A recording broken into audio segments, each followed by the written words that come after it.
Hello everyone, this is Professor Al Merriam, your instructor in Political Science 2030, American Government. Welcome back again for another supplemental lecture. Today we'll be talking about Congress, the branch of national government that is responsible exclusively for the making of laws.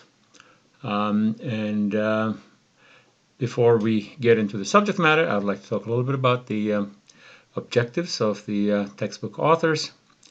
And they have several objectives.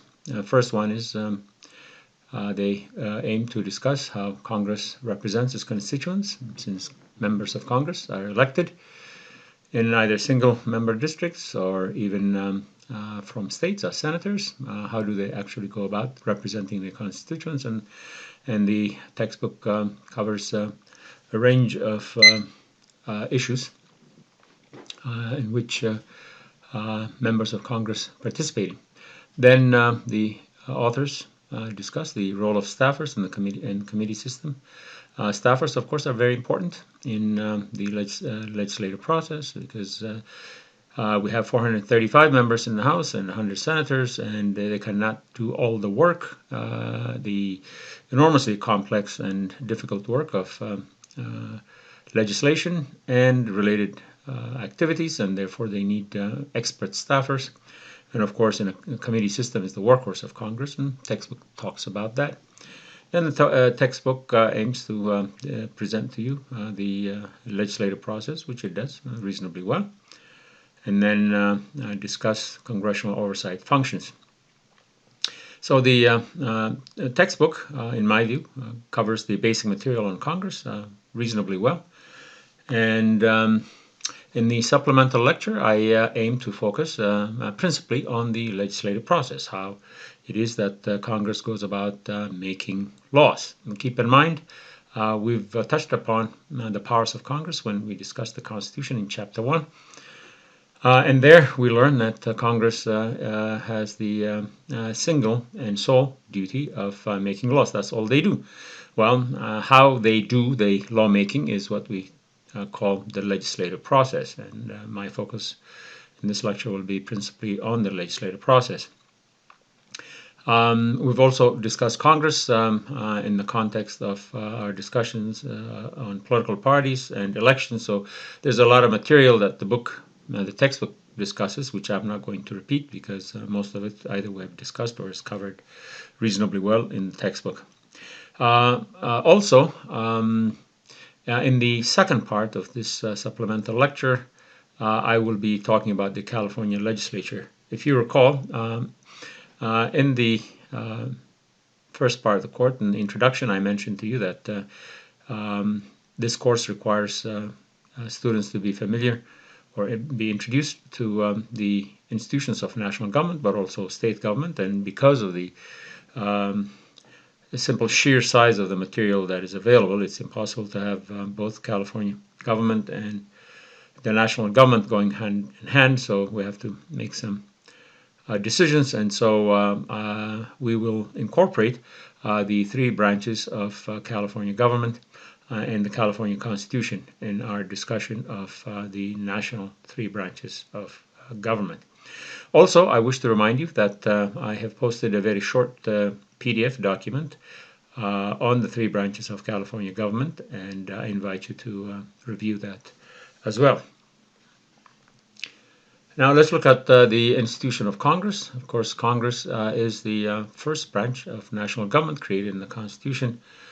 And we've discussed the requirements for membership in the Congress, both in the House and in the Senate. But here we're looking at the internal leadership structure and the structure of Congress. So when we use the word Congress, we're referring, of course, both to the Senate and the House of Representatives. And as you shall see in this flow chart, you see that under the heading Congress, we have the Senate and the House of Representatives. The Senate is also known as the upper house and the House as the lower house. And so if we look at the leadership and structure of the Senate to the left side here, you'll see that the highest presiding authority is the President of the Senate, which happens to be the Vice President of the United States. Here's one instance where you find fusion of executive and legislative power, but that is a nominal title, as you'll discover in the textbook. The President of the Senate is oftentimes the most senior member of the controlling party, and it's more honorific or honorary than functional. And then you have the President pro tem or pro tempore, usually the senior ranking member of the majority party. And then you have the Senate Majority Leader and the Senate Minority Leader. So the Majority Leader would be the leader that is controlling or that has the most number of members from a particular party. Now we have the Republicans in control of the Senate, and so the Majority Leader will be McConnell, who is a Republican. And then you have Senate Minority Leader, and then you have the Senate Majority and Minority Whips, and these are the individuals who usually disseminate information to members and organize them to vote on issues and things of that sort. So given the fact that we have 100 senators, 2 from each state, this is how the Senate is pretty much structured. On the House side, also known as the lower house, the Speaker of the House is the constitutional officer and serves in the capacity of the Majority Leader. Again, the Speaker of the House is mentioned in the Constitution, and as a result, the Speaker is the presiding officer in the House, the highest authority, so to speak. And below the Speaker of the House are the House Majority Leader and House Majority Whip, and of course for the minority party also the Minority Leader and Whips. Again, keep in mind these are pretty similar institutions in both the Senate and the House.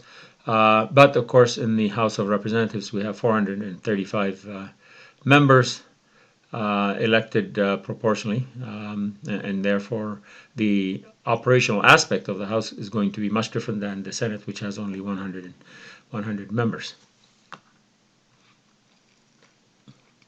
Now, if we look at the House structure itself, again, this is what we would see. At the top is the Speaker of the House, and below the Speaker of the House, we have the Majority Leader, the Majority Whip, and the committee system. And really, a great deal of the work, perhaps nearly all of the work in the House of Representatives and the Senate is done in committees. What that means simply is that work that is done means that the way bills are drafted, bills are examined and debated and amended and changed and essentially given form for final action by the whole House. And so other than these, the office of the Speaker, Majority Leader, and Majority Whip, it's really the committee system that does all of the work. Now, in the House of Representatives, as you can see, we have a number of committees dealing in specific areas of public policy, agriculture, education, House Administration, Science, Appropriations, Armed Services, and so on, Judiciary, Ways and Means, and so forth. We're not going to get into the details of what these committees do, but suffice it to say that the House of Representatives performs its functions organized along issue areas and substantive policy areas. Now you'll notice that between the Speaker, the Majority, and the committee system is the Rules Committee, which we'll look at in a subsequent slide. But the Rules Committee is basically the traffic cop for all of these committees.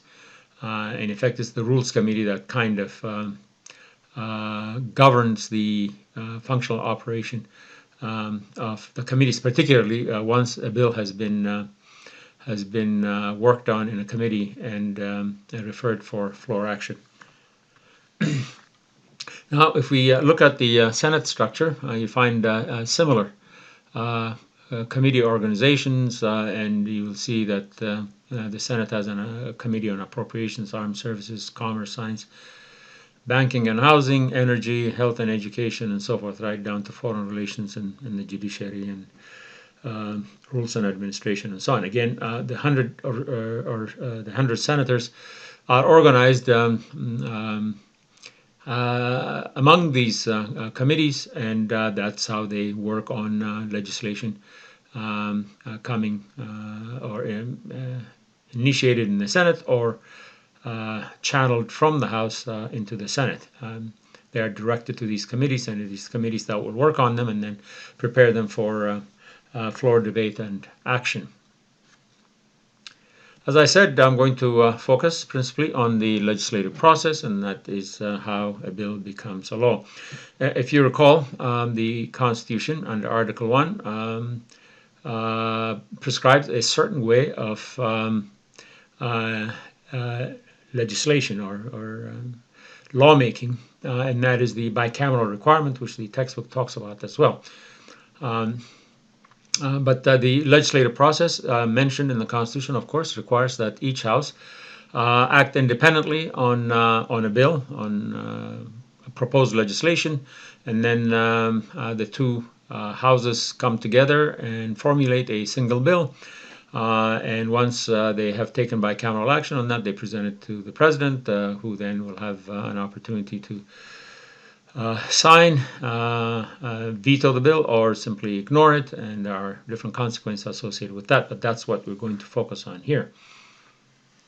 So the big picture is, as you see in this chart here, the House and the Senate work together in drafting legislation, preparing a bill, and then that bill is presented to the President for signature. For his signature and enactment into law. Approximately 5,000 bills are introduced in Congress each year, but perhaps between 10 and 12% of these bills that are introduced become law. Keep in mind, many of the bills that are introduced are not fresh, original, hitherto to unknown kinds of bills. Most of them can consist of minor amendments or changes to sections of laws or additions to laws or repeal of laws and things of that sort. So the number of original bills, that is bills that deal with an issue or subject matter that has not been thought about and is completely brand new, are far and few between.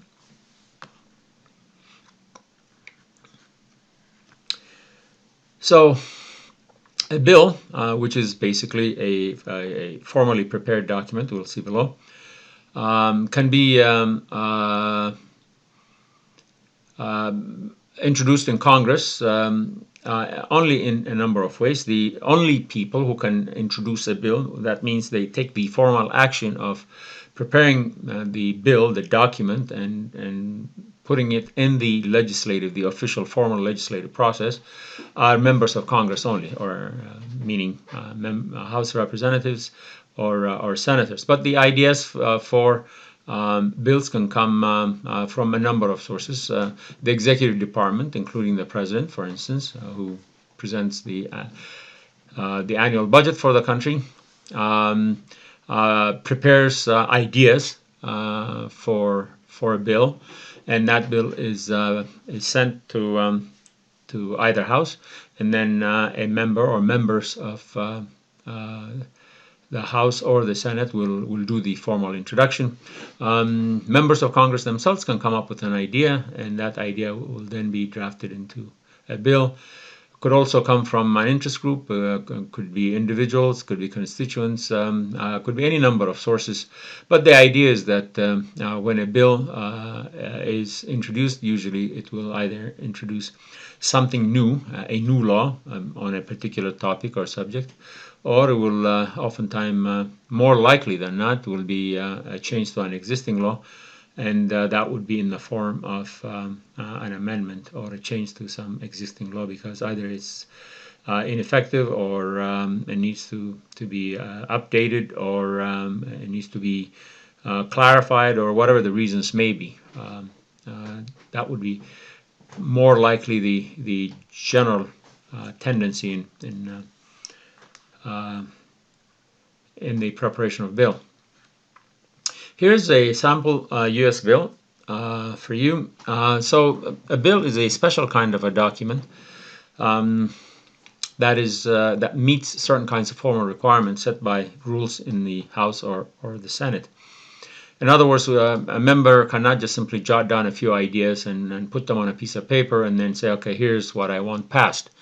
Any ideas for the ultimate purpose of enacting a law must be prepared in a special kind of document which meets certain kinds of formal requirements. As you can see here, you will notice that at the top left there is the designation of the Congress on the 16th Congress second session.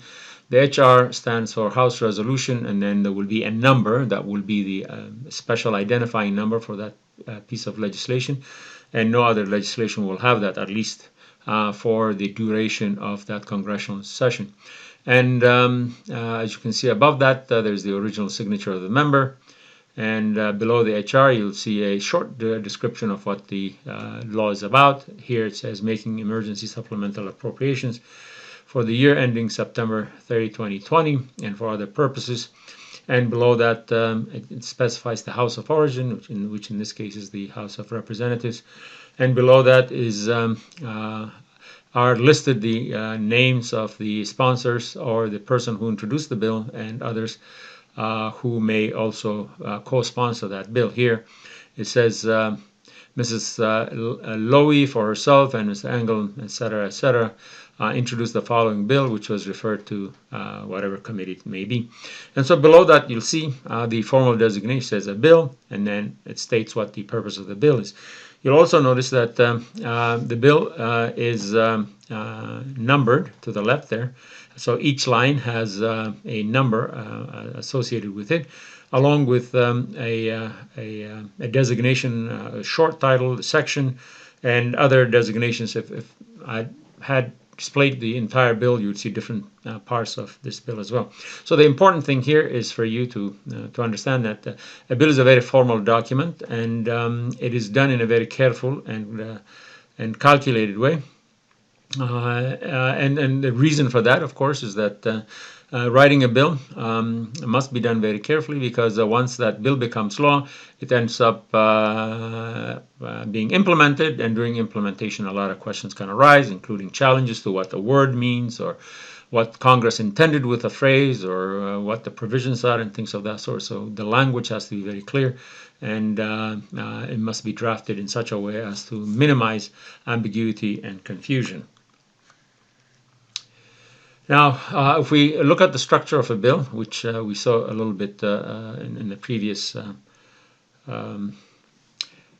slide, it will have a caption, and the captions are every bill begins with a brief statement that describes what the purpose is. Here it is to provide for supplemental funding ending the month of September 30th, 2020.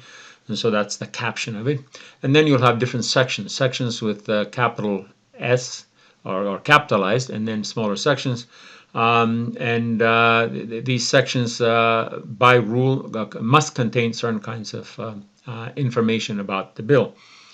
And of course, they're organized in this manner so that it's very easy to refer to when the law is being implemented, and also during discussions that people can identify what section, section 1, section 4, and then they can discuss whatever provisions are listed under that.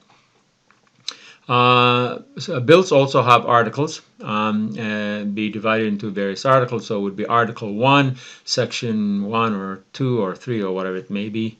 Again, that will help organize the bill or structure the bill in a coherent way.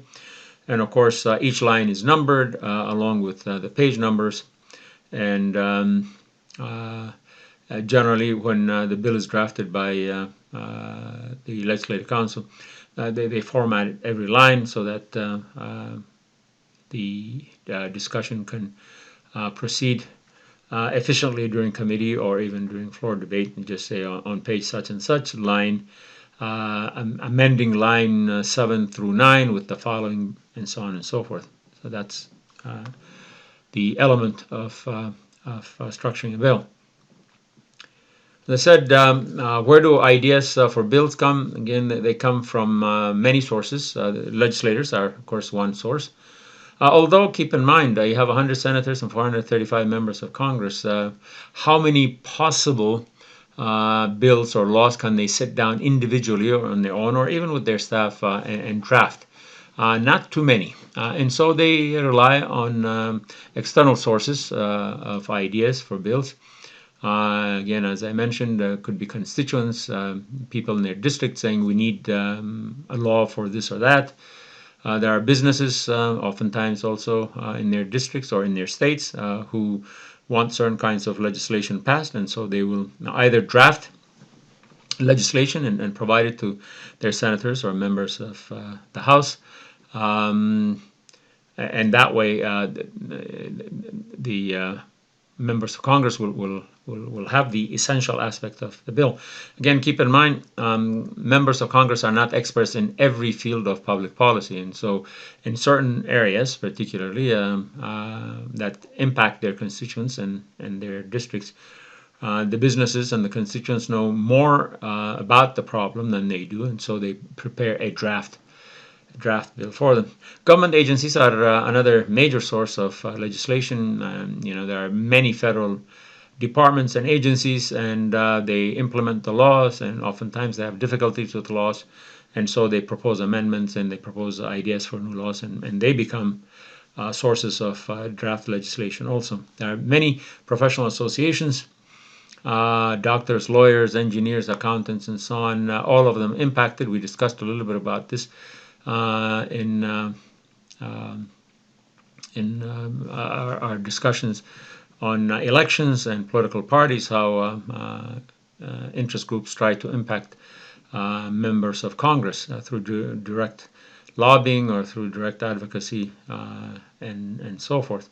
And so interest groups and lobbyist groups and so forth are principal sources of legislation as well. Now, there are different types of bills. We'll just touch upon a few of them here. The word bill, or the formal document known as the bill, is the form that is most used in legislation for all purposes, but sometimes other words are also used. But as I showed you in the sample 2 slides above, the word bill is used as designation. Now, a bill originating in the House of Representatives could be designated by the letters HR. That means House Resolution, signifying that it originated from the House of Representatives and followed by a number. So a bill and a House resolution are essentially the same thing, except in situations where there is a constitutional amendment that is proposed, which is very, very rare. For all intents and purposes, bills and resolutions are the same. Joint resolutions may originate in either the House or the Senate. They use essentially the same kind of legislative language. And there is little practical difference between a bill and joint resolution, as I said, except in proposing an amendment to the Constitution. There's another type of bill known as a concurrent resolution, and these are concurrent resolutions that do not require the signature of the president, and nor are they binding. Oftentimes, concurrent resolutions express the sense of the institution, whether it's the Senate or the House. And in that sense, what the House or the Senate is saying that whatever subject matter it may be, we feel this way or we feel that way, but it doesn't have any binding effect. Concurrent resolutions are also used to deal with issues having to do with the operations of both houses and require no presidential signature. Then there is another type of bill known as a simple resolution, and these are resolutions that are adopted in matters concerning the operation of either house, and they are initiated by a simple resolution. Keep in mind that anything done in the Senate or the House must be in the form of a legislative act. They can't just simply say we want to do something. They have to use some mechanism, and that mechanism could be a simple resolution, it could be a concurrent resolution, or a a joint resolution or some other bill. But that's why these forms are very important. Again, as I mentioned earlier, only a member of Congress can sponsor a bill, and could be a senator or a House of representative of the House, and usually they sponsor bills, and they try to get co-sponsors as well. The importance of that, of course, is that if a bill has only one sponsor or one author, it's not going to attract as much attention as a bill that has 100 co-sponsors or 200 co-sponsors. The chance of passage of that bill goes significantly higher the more co-sponsors there are on a bill. There could be two types of bills, generically speaking. One is called a private bill. And a private bill basically affects a person, organization, or a location. If a member of Congress wants to designate a bridge or some federal facility in the name of someone or another, or want to issue some official appreciation or recognition and so on, the private bill is used. And the public bill, the ones that we discussed, affect the general population of the country at large, and therefore they follow the other mechanisms. So a bill must be introduced. So what does it mean to be introduced? The formal process is once the idea has been written up according to the rules, meeting all of the requirements, then a member of Congress will officially introduce it by dropping it into a hopper. The hopper, as you can see here in the picture, is a place where proposed bills or draft bills are dropped, and from there the official journey of that bill begins in the relevant house. And here we have a flow chart of how a draft bill navigates itself through the House and Senate process. Here you'll see that once to the left, once a bill has been introduced, it's designated and given a number and so forth.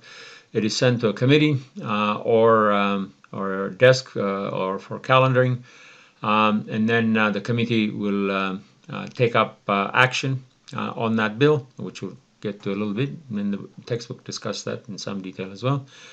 And in the committee, usually the real work is done on that piece of legislation, which means the committee will hold hearings, bring in experts, bring in people who are impacted by the law, and get input, get experts to testify. So the bill is given a workover in the committees, and once the committee takes into deliberation and gets all the information that it needs and so forth, it will do what is called a markup. The markup is where they do the actual changes to the bill that was drafted by the member of Congress. So that bill no longer now looks like the original bill that was introduced. Now it becomes the committee's bill, and the committee would have done the markup, do the changes, whatever needs to be done, and then they will report it out for action. So in the House, it will go through the Rules Committee, where the Rules Committee, as we shall see below, will set the rules for debating that legislation that came out of committee, and finally vote on it on the floor. Similar process takes place in the Senate. Now, once action is taken in both houses, then the requirement is that the bill be in identical form.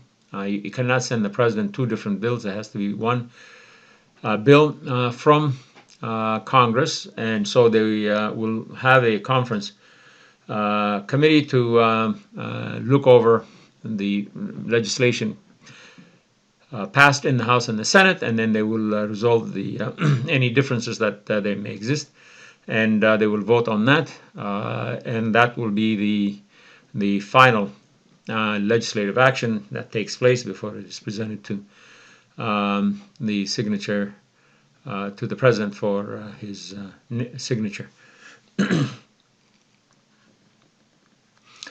Here's a more detailed chart, as you can see, for both the House and the Senate. On the left is the House. Once it's introduced in the House, it's referred to a committee, the committees that we saw earlier. And those committees also have subcommittees, because the work that is done on many issues require subspecialty, as it were.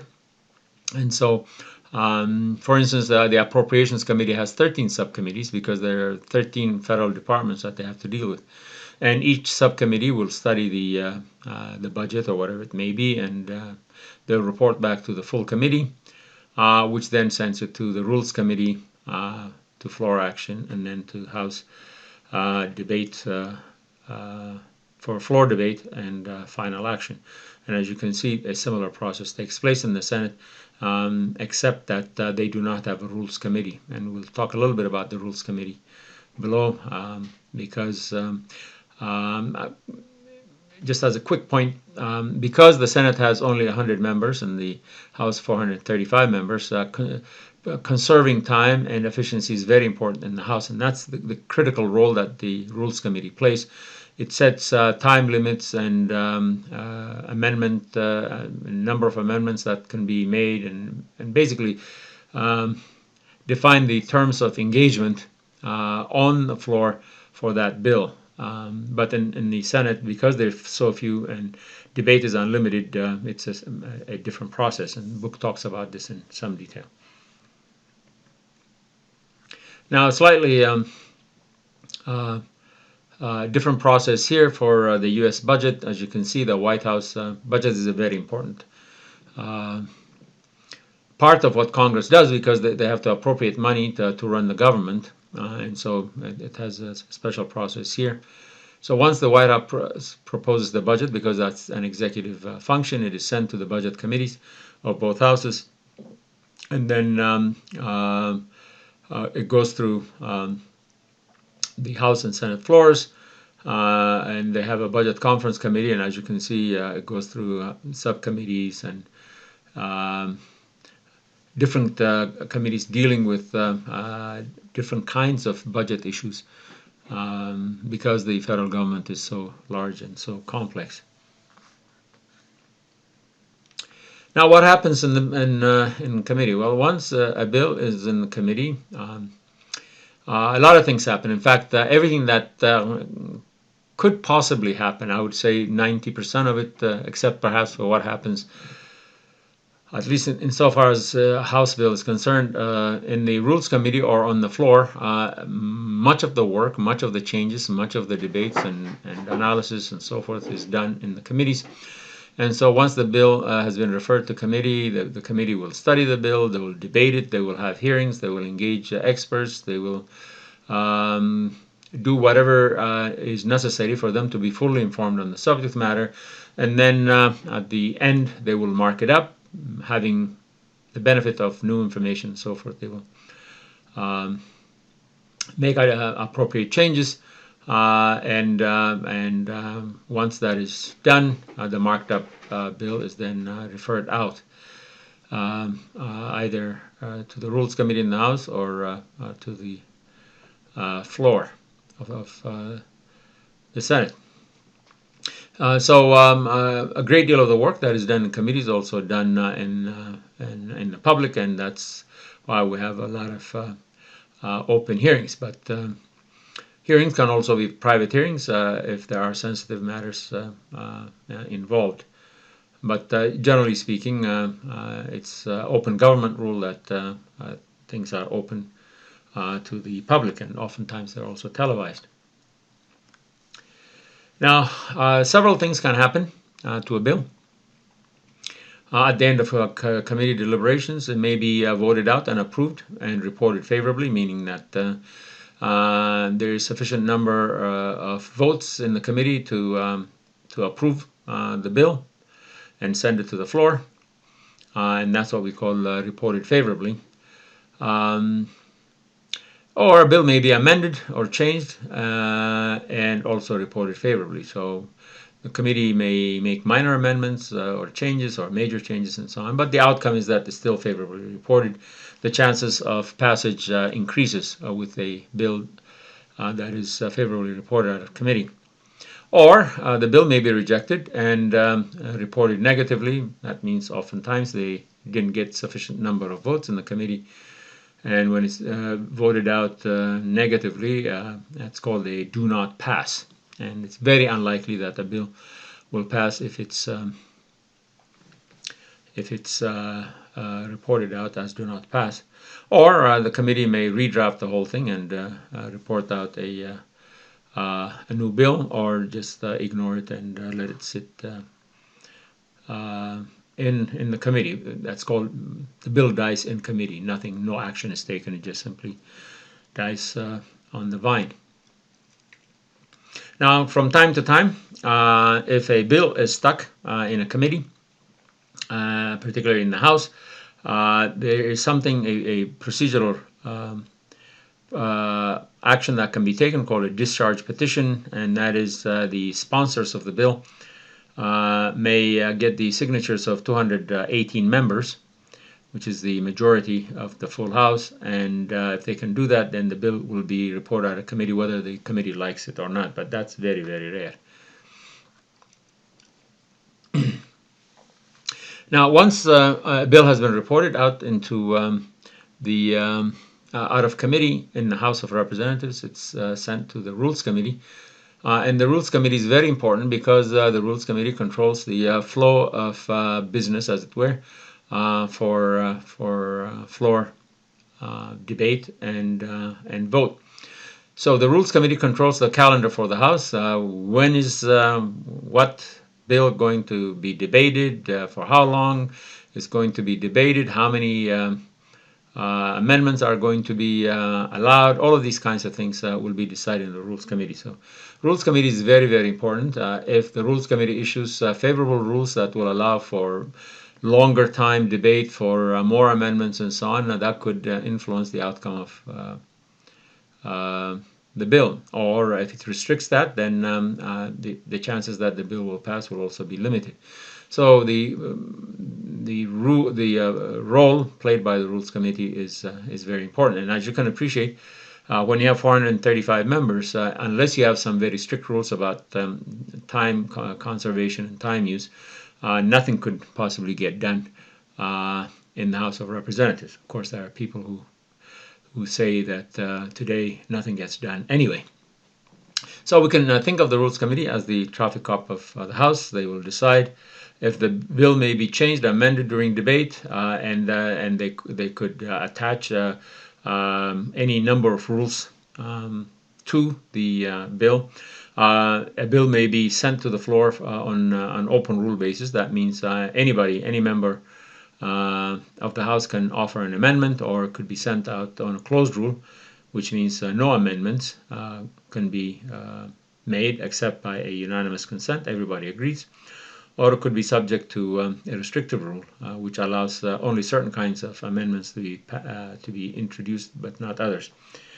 And then once, of course, these rules are attached to the bill, it's sent to the floor for final consideration and a vote. And floor debate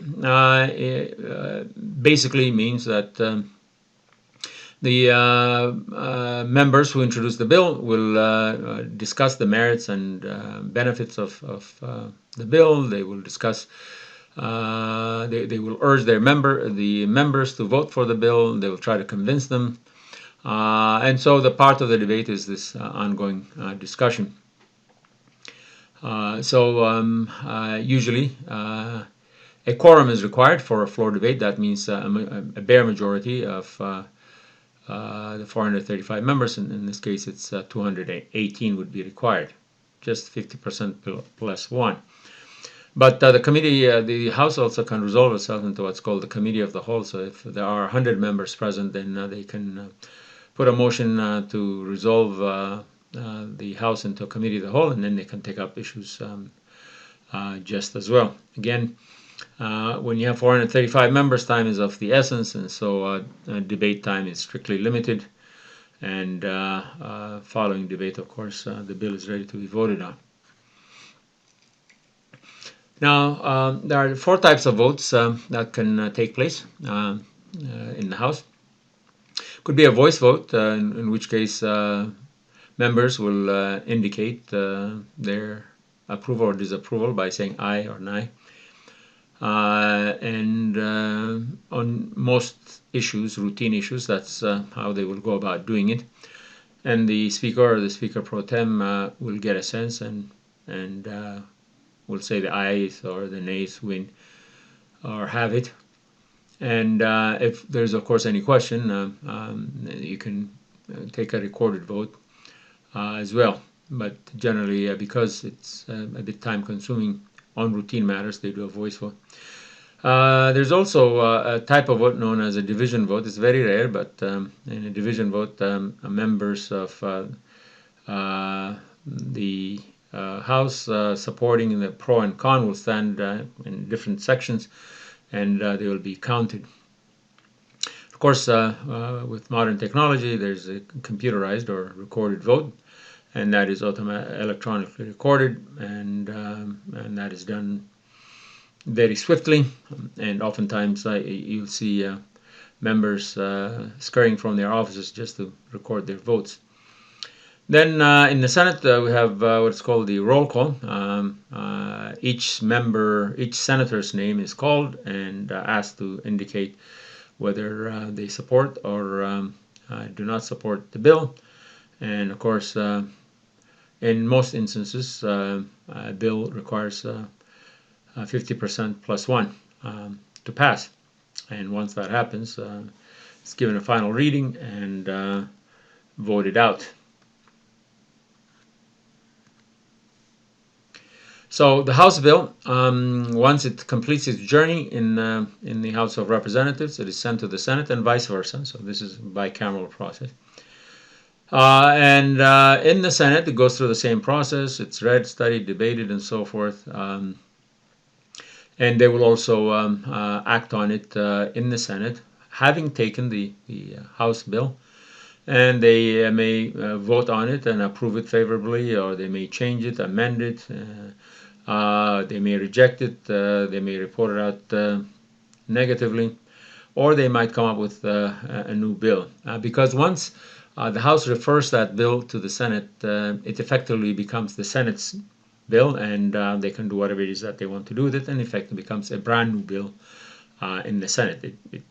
It doesn't carry any of the baggage or weight that it brought from the House. Once the House is done with that bill, that's done. It's finished. It goes to the Senate and starts fresh as a new bill. In the Senate, you remember a few slides above, we looked at the structure of the leadership. The majority leader is the equivalent of Speaker in the House of Representatives, and basically the majority leader runs the show in the Senate. The majority leader's office schedules daily legislative programs. They craft unanimous consent agreements that govern the time for debate and things of that sort. But the key thing is that once that House bill survives the Senate committees, it is presented to the majority leader, not to a rules committee because the Senate doesn't have one.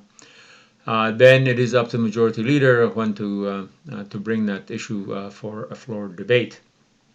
And so the majority leader enjoys enormous discretion and power in deciding whether to bring a bill for floor debate. Unlike the House of Representatives, where time is of the essence and has to be conserved and carefully regulated, in the Senate, where you have only 100 members, time is not really of great urgency, and that's pretty much why they use the process called unanimous consent for most of their activities. Unanimous consent is a procedure that allows a senator to ask other members to set aside a specified rule of procedure to get floor action fast. And if one senator objects, then the request will be rejected. But because senators are just compared to the House, relatively a small group, they work with each other on a regular basis. They work on committees. They know each other. And as a matter of routine practice, they use unanimous consent, unless it's a controversial issue or something that requires a recorded vote. Much of the work is done using unanimous consent, simply allowing the senator to dispense with some cumbersome rule to get floor action fast, which means they have to do their homework before asking for unanimous consent. In the Senate, as I said, there is no time limit for debate, which means debate is unlimited, and oftentimes senators, if they oppose a particular issue, will go on and on and on until, of course, action is taken to stop that. So, because debate is unlimited in the Senate, then it is necessary to have another procedure to bring about an end to that unlimited debate. Otherwise, the Senate cannot move and do additional work. They cannot consider additional bills because someone is on the floor talking about a bill, usually with the aim of defeating it or with the aim of making sure that it doesn't get a floor vote. So it is a tactic to stall action and sometimes even to prevent any action, and it's called a filibuster. And the filibuster process is where the senators go on the floor and just simply keep talking. And as long as they're talking, and unless the filibuster is ended, then nothing can be done. And so that becomes a very effective tactic by some senator or a small group of senators who oppose a particular piece of legislation. In order to end filibuster, this talking a bill to death, there is a cloture rule, which means a senator will make a motion for cloture, and if 3/5 of the senators or 60 senators agree with the cloture rule, then debate will end. And from that point on, no more than 30 hours of floor time may be spent on that bill, and a final vote becomes unavoidable. The record for a filibuster is held by the late Senator Strom Thurmond during the Civil Rights Act debate, who talked for 24 hours and 18 minutes. Pretty amazing. Now, Senate floor vote. Of course, the Senate does not have a computerized voting system and probably doesn't need it. And they usually use a roll call or a teller system or a voice vote to pass legislation. Roll call, of course, is each member's name is called, and they will indicate whether they vote aye or nay. And rarely they also use a teller system that would be very similar to the division system that I mentioned up a couple of slides above, or by voice vote. Bill must get a majority vote to pass, and once a third and final reading is done and it gets the necessary 50% plus one, it is passed. Then we have now the two versions, the House version and the Senate version of the same bill. And oftentimes, because there are changes and amendments and differences and so forth, they are referred to a conference committee formed by both the House and Senate, usually appointed by the Speaker of the House and the President pro tem in the Senate. And the committee will work to harmonize the differences and the changes and so on. And there will be then those changes will be presented as one bill and to both the House and the Senate. And then hopefully all the conference committee would have been successful in ironing out any differences. And once that is done and acted upon on the same identical piece of legislation in both houses, then that would be the end of the legislative action. And it's reported out, and at that point it's ready to be presented to the President for action. And once a bill is presented to the President, he has three options. He has the option to sign the bill, in which case it becomes law immediately. Or he could veto the bill, which means he disagrees with it, he doesn't like it, and so he rejects it. Or he may do nothing at all. And of course, if he signs the bill, it becomes law. If he doesn't do any of those, then a separate process takes place. If the bill has been vetoed, then it is sent back to Congress, to both houses. And if there is a sufficient vote in both houses, then Congress may override the President's veto if they can muster a 2/3 vote in both houses, which is oftentimes very, very difficult to get. And so that's why a threat of presidential veto oftentimes cajoles and encourages Congress to work with him, because they know that if the bill is not is vetoed, they may not have the override votes. Now, if Congress stays in session after 10 days and the President hasn't done anything, then the bill becomes law automatically. But if Congress adjourns after passing the law, after 10 days it's not signed, the bill will automatically die, and that's what is called the pocket veto. There's been some discussion about the line item veto. In 1996, Congress passed the line item veto Act, which gave the President the power to veto individual items in spending bills, in budget bills, without rejecting the entire bill.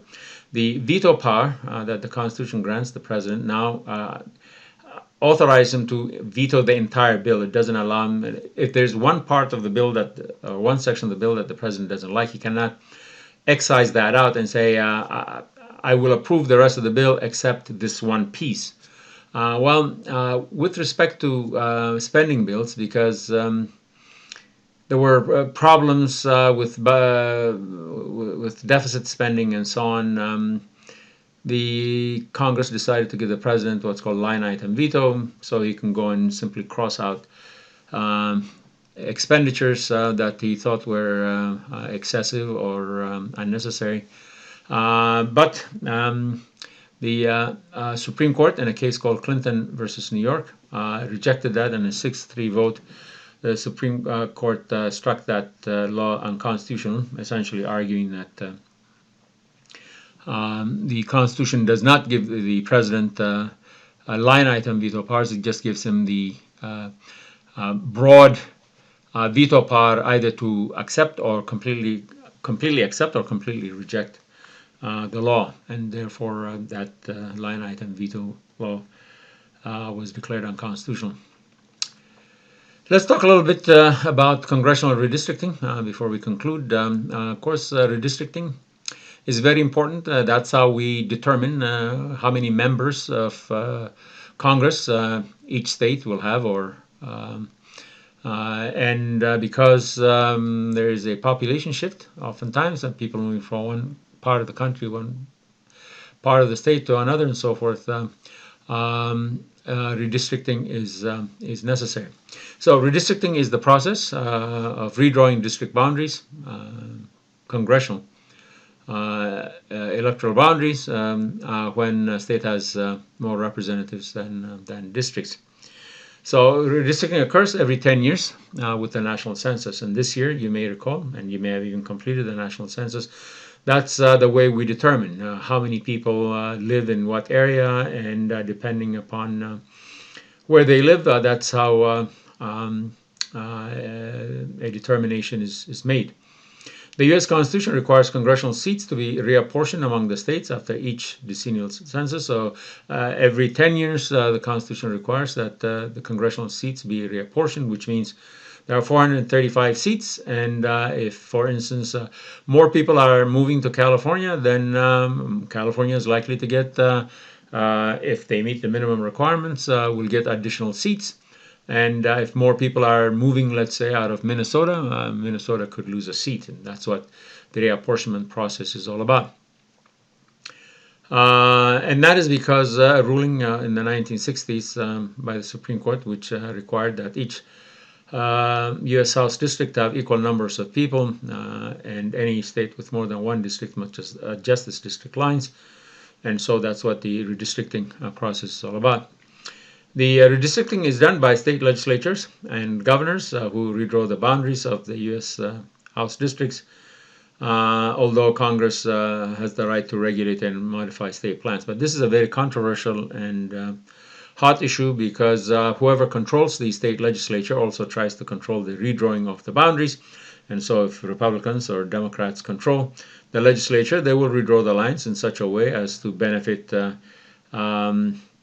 their political parties and draw the line in such a way that more of their party members will be represented in that district, and that way they can pick up an additional new seat or protect an existing seat to increase their representation. Even within the states, each state, the two major parties will compete with each other in terms of their party representation in Congress. And this is the end. It's 55 minutes. Thanks for watching. It's a pleasure having you. In part 2 of the supplemental lecture, we shall examine the California legislature and hopefully compare and contrast them to some extent with the national legislature, and particularly with the legislative process. And until then, stay well, and thank you for watching again.